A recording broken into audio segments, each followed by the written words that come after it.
Le 4 mai 2015, un jour fondateur dans notre pays, il convient de commémorer ce jour. Car qu'il vous souvienne que les élections législatives, les résultats des élections législatives ont été proclamés un peu avant le 4.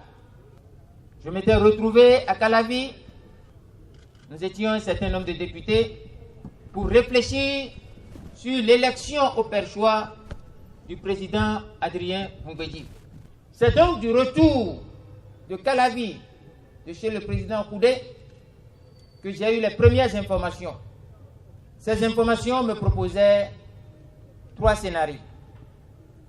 Soit fuir de Cotonou et du Bénin, soit aller me rendre, et la 3e solution, soit prendre mes responsabilités.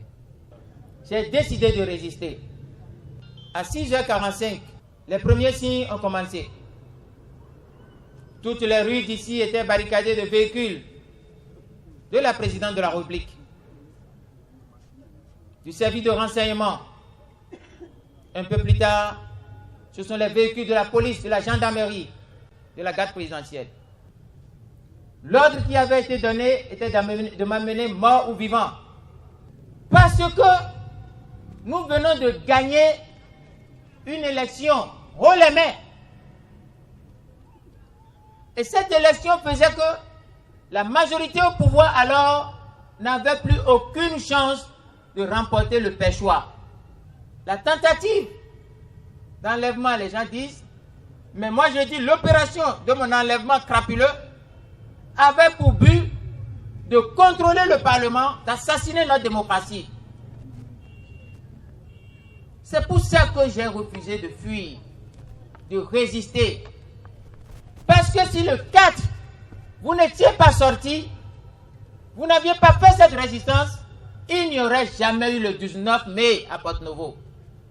C'est ça ce que vous devez comprendre aujourd'hui. Ce que vous avez fait le 4 mai, vous avez sauvé notre démocratie. Il y a des jeunes à qui nous devons rendre hommage. Le 4 mai n'est pas une journée qu'il faut oublier. Ce n'est pas une journée de vandalisme. Ce n'est pas une journée de destruction de biens publics. C'est une journée de protection de l'intérêt général. C'est une journée de résistance contre l'arbitraire politique. C'est une journée de refus, de condamnation, de dénonciation des enlèvements politiques, des assassinats politiques, des persécutions politiques. Mais c'est aussi une journée de lutte contre les dérives.